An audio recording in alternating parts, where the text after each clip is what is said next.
What's up, guys and girls? John Rettinger here. I've been talking about TechnoBuffalo for over a month and been working on it for much longer. When I introduced you guys to the site and the concept, I mentioned that we were going to be bringing on some of the best writers and some of the best video producers, I think, in the world. And it's my distinct pleasure to introduce one of those video producers to you and give you a sampling of the type of content that you'll be able to expect from TechnoBuffalo. So it is with great pleasure that I introduce you to LP, formerly of TechnoReview.com, with a full review of the Wii Motion Plus and demonstrating how it works on the Wii Sports Resort. So I hope you enjoy, and this is just a taste of some of the great things to come from TechnoBuffalo as we work up to our September launch. Hope you guys enjoy. Bye-bye. Christmas 1989. I remember it vividly. Ripping open a huge box and there it was, the Nintendo Entertainment System. I remember hooking it up and being amazed by the impressive 8-bit graphics. How could they get any better? And the gameplay was awesome. Precisely 18 years later, in 2007, I got the Nintendo Wii for Christmas. It was the first console that I could actually get my girlfriend to play. Unfortunately, since then, it has been collecting dust. I did finish Zelda and dabbed around with Metroid Prime and Super Mario Galaxy, but the lack of solid game releases on the Wii is quite apparent. And it's really no secret that the Wii's success is hugely relying on the novelty factor. In this video, I'll be taking a look at Nintendo's new Wii Motion Plus accessory, and we'll find out if and how it can reboot the novelty that once was.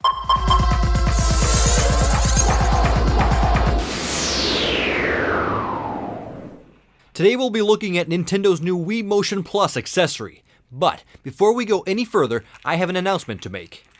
There's going to be some major changes to come with TechnoReview.com because I'll be joining forces with Brandon Miniman from PocketNow.com and John Rettinger, aka John for Lakers, who have worked for 10 months to create an excellent new website concept for tech enthusiasts, and it's called TechnoBuffalo. So from here on in, I'll be making all kinds of tech-related reviews and videos for TechnoBuffalo.com.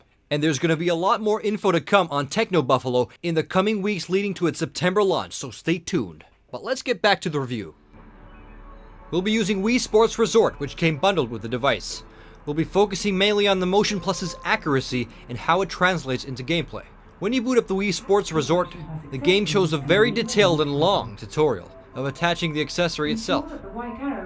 You can watch the 5-minute tutorial, or you can use your MacGyver skills and hook it up in about 15 seconds. Feed the Wii remote wrist strap from the inside of the jacket through the strap. Anyways, the skydiving game gives a very good sense of how accurate the motion sensor truly is.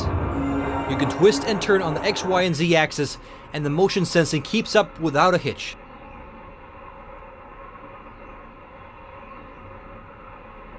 It's almost translating the motion in real time.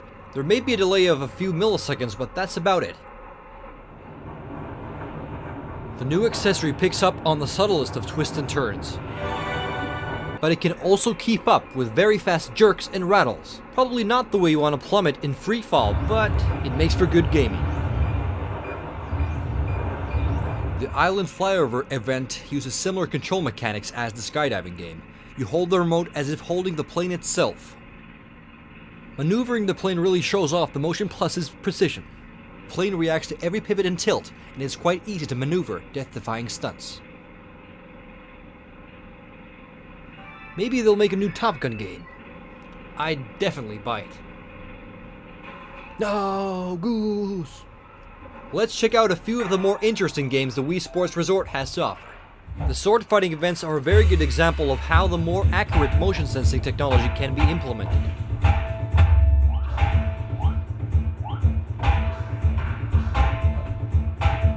Flailing the sword around is surprisingly accurate, and taking down these annoying Miis can be quite fulfilling.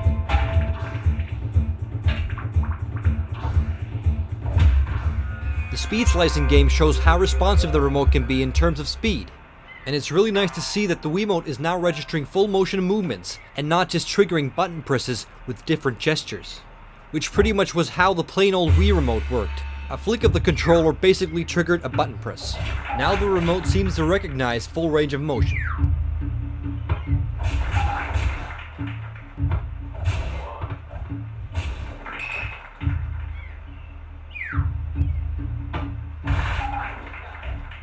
Setting aside the innovative motion controls, Wii games have definitely been a step or two backwards.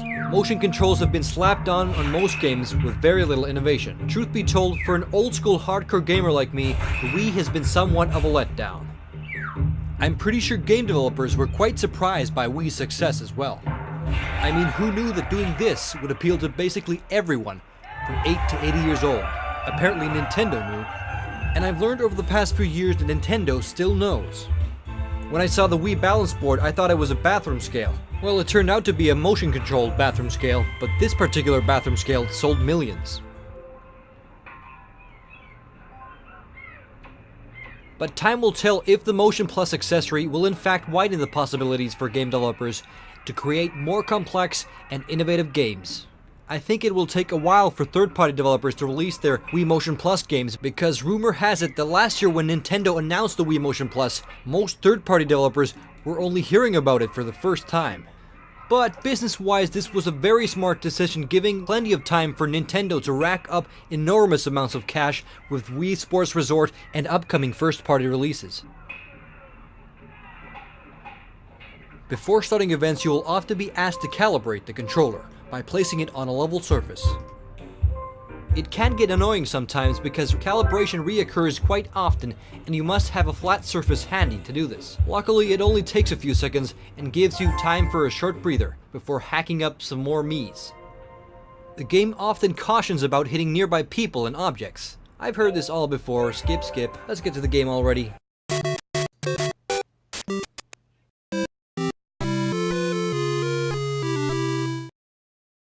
The table tennis is also a fun game that shows off both speed and accuracy of the Motion Plus technology.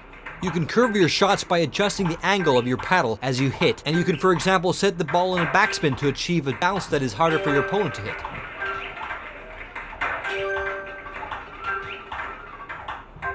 On occasion, when changing the paddle position from backhand to fronthand, the game will register the switch as a hit, which can be very annoying when you're on the brink of breaking a new record. I had to calibrate the Wiimote a couple of times mid-game, which kinda took away from the gaming experience.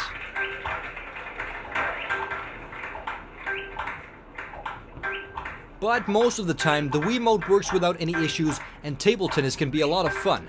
And it can also be quite a workout. I had to change my shirt 3 times while making this video. The water sports games in Wii Sports Resort are a bit sketchy in terms of Motion Plus gaming mechanics. I have a feeling that the events really aren't taking too much advantage of the new technology and could be played without the accessory itself. At first, I thought the controls were a bit off on the jet ski, but it turns out the controls were affected by the water physics, which basically means that I suck.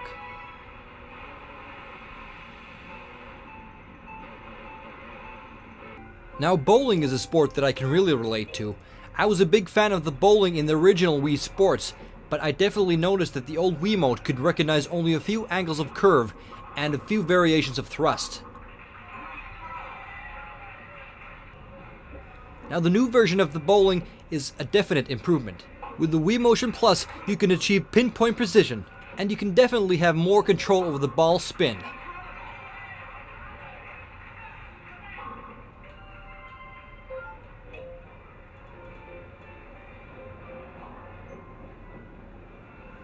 Too bad there isn't any online multiplayer league, because I would kick ass. And chew bubblegum. The archery events are a very good application to show off just how intricate the motion sensing capabilities really are. I've actually practiced real archery several years back, and archery on the Wii is exactly the same as real archery. Well, it's actually nothing like real archery, but it demands a steady hand and nerves of steel.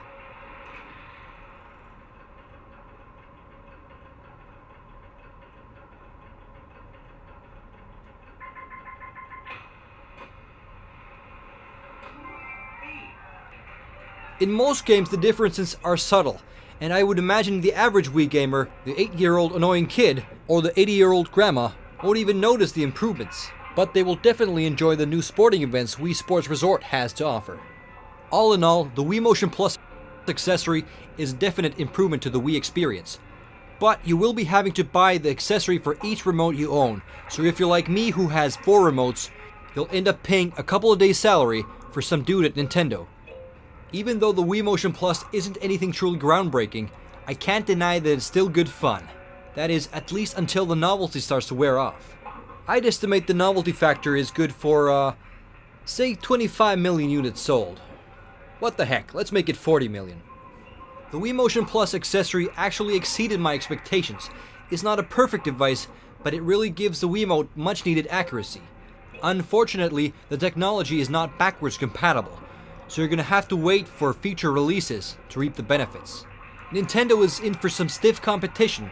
Later next year, Microsoft is coming out with their motion control tech, Project Natal, and Sony is coming out with their new motion controller as early as spring 2010. But I'm pretty sure that Nintendo is keenly aware of what Sony and Microsoft are doing, and I have a feeling that Nintendo will possibly always be a step ahead. 51 million consoles sold is definite proof of this. To conclude, the Wii Motion Plus gets TechnoBuffalo approval. Well, that about wraps it up. Catch you later with more exciting videos on tech, gadgets, and gaming. This is LP signing out.